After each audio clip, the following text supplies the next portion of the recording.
Please. Help me. Her voice suddenly came from the back door of the house. As I was processing this, she appeared with a pale face, swaying slightly. Why? You were just... Yes, the mother-in-law had passed away and had been cremated the day before. What on earth is happening? She slowly beckoned me, and my back was drenched in cold sweat, my mouth dry with fear. Is this a dream? Terrified, I squeezed my eyes shut. My name is Eleanor. Until I met my husband Paul, who is 3 years older, I had no luck in love and led a lonely, work-centered life. When I fell ill and went to the hospital, the doctor who attended to me was Paul. After that, we kept bumping into each other in town and at the supermarket, and we naturally started talking. With his approach, our relationship progressed quickly to marriage. However, living with his parents was unexpected. His father Dean was the director of the hospital where Paul worked, and a strict man devoted to his job. On the other hand, his mother Arya was gentle and kind, welcoming me warmly. If Arya is here, maybe I can manage too. Becoming a housewife at my husband's request, I decided to try my best with Arya's guidance. I want to have children as soon as possible. Ever since we got married, Paul had been saying this almost as a mantra. Thinking he would make a doting father, I also made efforts to prepare my body for pregnancy. 2 years later, we had a long-awaited baby boy, whom we named Logan. Eleanor, thank you. Thank you so much. In the postpartum hospital room, my husband cried with joy. However, once we were home, he admired Logan from a distance and did not participate in childcare. Today is your day off, isn't it? Could you feed Logan while I hang the laundry? That's your job, isn't it? If I do the childcare too, what's the point of you being here? Laughing, Paul returned his gaze to the TV. At first, I thought he was joking, but it turned out he wasn't. It started when Logan began crying at night. I can't sleep because of the noise. Make him stop crying quickly. He yelled at me while snapping at the crying Logan. Startled by his voice, Logan cried even more intensely, so I took him to the living room to soothe him. But he wouldn't stop crying, and as I was at a loss, Paul drove us to the entrance. Don't come back until he quiets down. If I become sleep-deprived, many patients will be inconvenienced. You're his mother, so get a grip. Feeling like he was talking about someone else, I could only sigh. This is too much.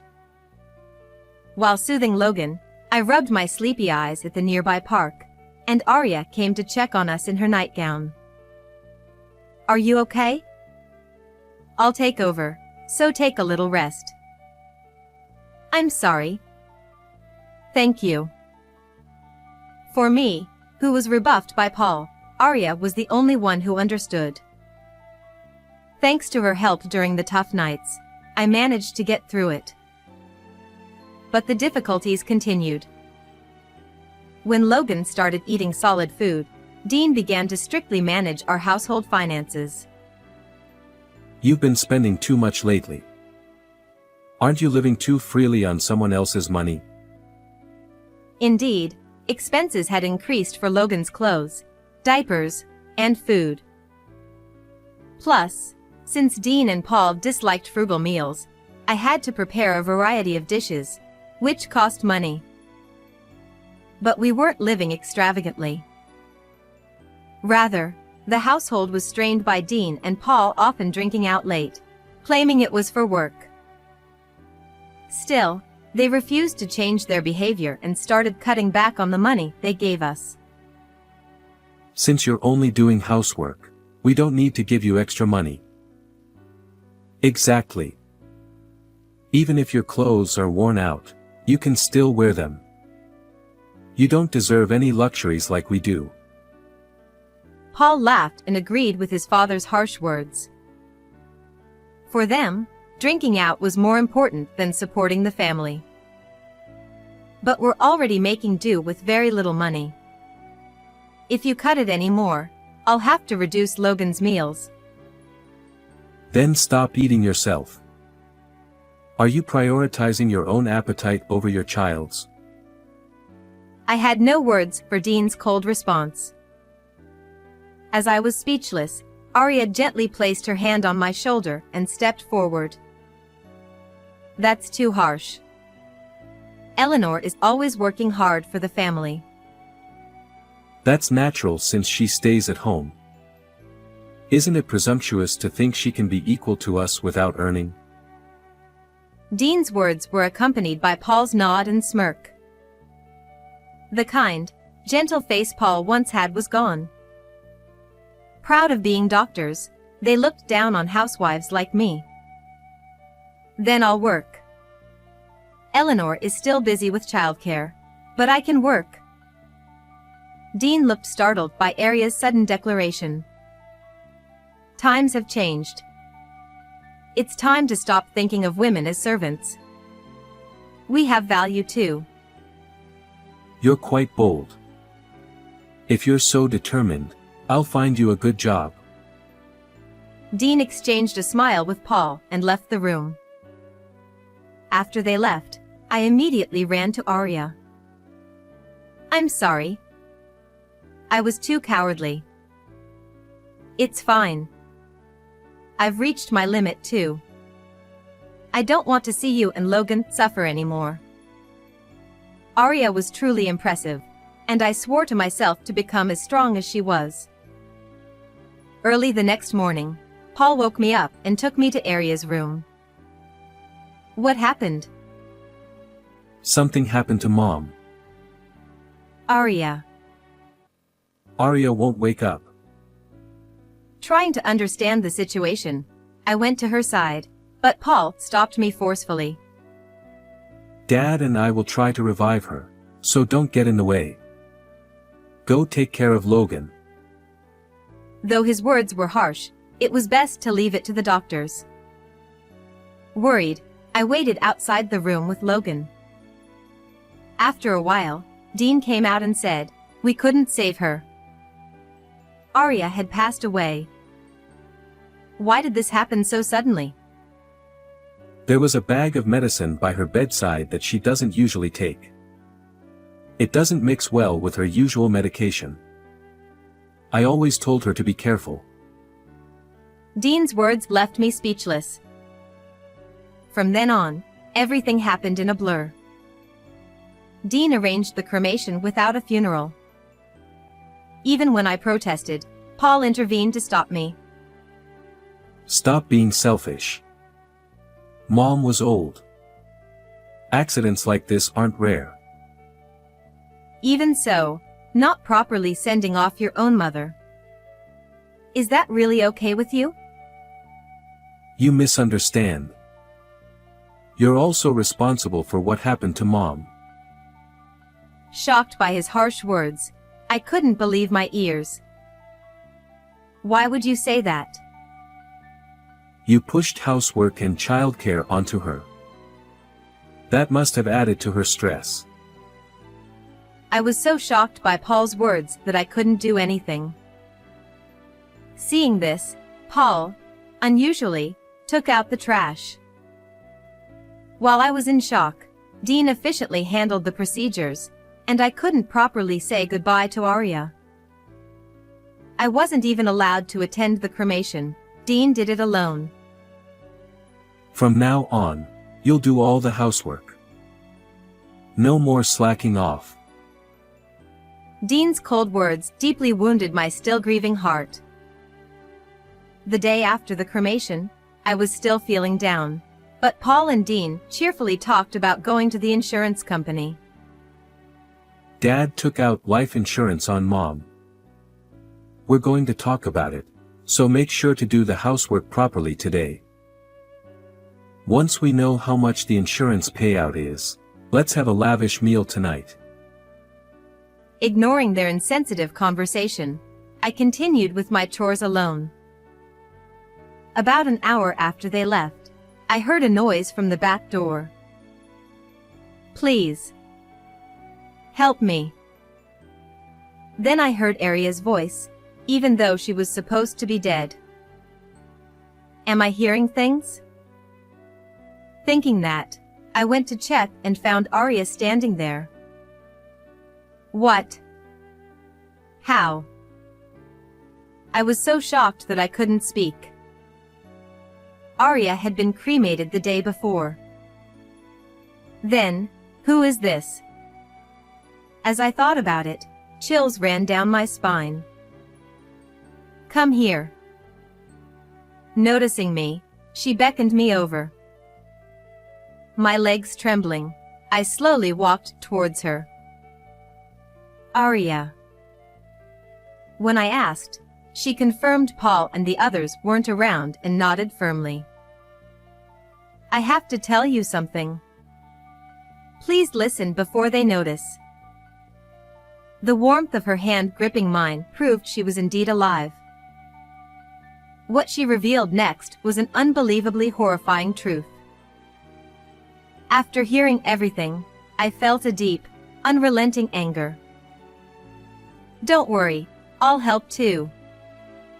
This is unforgivable.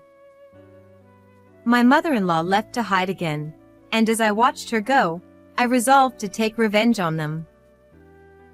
A few days later, the insurance agent was supposed to come to our house, so my father-in-law and husband took the day off to wait at home.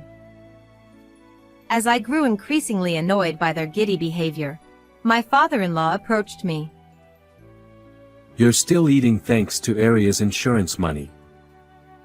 Shouldn't you be more grateful? That's wrong.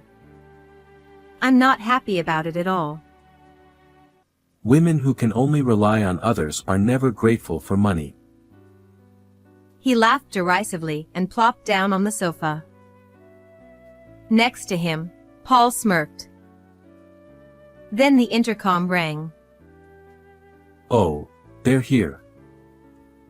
As they went to the door, they froze when they saw who was standing there. What? Why are you here? My husband, pale and trembling, pointed at the person in shock. It wasn't the insurance agent, but my mother-in-law. I came back because I had unfinished business. Next to her stood a man, standing tall and proper, wearing a suit with a lawyer's badge. That's impossible. I checked her pulse. It had completely stopped. He was more flustered than I'd ever seen. No wonder. She had been cremated, and he had even collected her bones. Then my mother-in-law fixed her gaze on Paul and my father-in-law and began to speak quietly. You switched my regular medicine, didn't you? I noticed something was off immediately. She started to recount the true story behind the incident. It was my father-in-law who switched her usual medication with something else before she went to bed. I haven't forgotten how you laughed in my ear as I was suffering, unable to speak. I don't know anything about that. It's all lies. As my mother-in-law pressed him, he backed away, overwhelmed by her determination. I checked to make sure. And we had a cremation ceremony. Why are you here? Maybe God saved me? That night, her heart had indeed stopped. After my father-in-law's final check, she was taken to the funeral home, where miraculously, she regained consciousness. You must have adjusted the dose so that you could deny it if the police investigated. That's why I barely survived. Just before being cremated, she made noise inside the coffin and was discovered by the funeral home staff. Knowing her family was behind it, she decided to hide temporarily. The funeral director, being an old acquaintance, helped me with the plan. We even staged the ceremony. Thanks to the funeral home's cooperation, they successfully deceived my father-in-law. She then presented some documents to the two of them. While hiding, I did some investigating. A $100,000 life insurance policy was taken out just a few months ago, and I knew nothing about it. It was my father-in-law's policy, with him as the beneficiary. Faced with this evidence, my father-in-law was speechless and clicked his tongue in frustration. You didn't die as you were supposed to, making me look like a fraud. You've disgraced me. Instead of expressing remorse, he only blamed her. Unable to bear it, I stepped forward. That's not all. This is a crime. You tried to kill my mother-in-law. I won't forgive you. Then, my husband, who had been trembling, suddenly moved behind me and glared at his father. I didn't want to do it. But Dad made me. I'm a victim too. What? You were the one who planned the insurance scam. As my father-in-law advanced on Paul, I retreated to my mother-in-law's side. If you hadn't wasted money on cabaret girls, we wouldn't be in this mess. You spent all our savings, you idiot. You did the same, ordering expensive drinks and being surrounded by young girls. You enjoyed it too. It was the most pathetic family quarrel I'd ever seen. As we stood there in disbelief, my father-in-law suddenly smirked as if he had an idea. Right. Arya said I switched her medication, but there's no proof. The evidence would be long gone by now, so you can't prove it, right? Yeah, I threw the medicine packet out that morning, so it's gone. Dad, you're so smart. Thinking they had found a way out, they didn't realize I had been waiting for this moment. We signaled the lawyer, who pulled out a plastic bag containing the medicine packet. They recognized it immediately. How is that here? I threw it out. Yes, but garbage isn't always collected immediately. Paul, who never did any housework, didn't know that trash collection schedules vary. He had thrown it out with the burnable garbage, but that day was for recyclable trash, so our bag was left behind. After hearing my mother-in-law's story the day after the cremation, I retrieved the packet and handed it to the lawyer. Fingerprints from both of you were found on it. Clear evidence of the switch. Hearing this, my father-in-law collapsed like a puppet with its strings cut. But Paul, eyes full of tears, clung to my feet. Listen. Dad's target was you, not Mom. Oh. And? You're younger and do housework, right? I protected you because of the kids and all. Maybe he said this hoping for forgiveness. But I confronted him, veins bulging in anger. So you tried to kill your own mother and expect me to be grateful? I'm your savior. Instead of replying, I picked up my phone to call the police. Please, don't. I needed the money because I was tricked by a woman. Dad did it too. We had to do this to protect the family. Understand? How could I sympathize with someone who tried to kill Arya over something so trivial? I despise you. The police arrived shortly after I called, and the two were taken away. As the tension released, we collapsed, unable to stop the tears. Later, they were found guilty and sentenced to a long stay in prison. Besides the insurance fraud, they had previously falsified medical reports for money. All this to impress cabaret girls. Utterly pathetic. My mother-in-law and I claimed $30,000 each in damages, which they reluctantly paid in full. We used the money to move to a new place and start a new life with our son Logan. We're pouring all our love into raising him to value family over money. How was this story? Don't forget to subscribe to the channel. See you in the next video.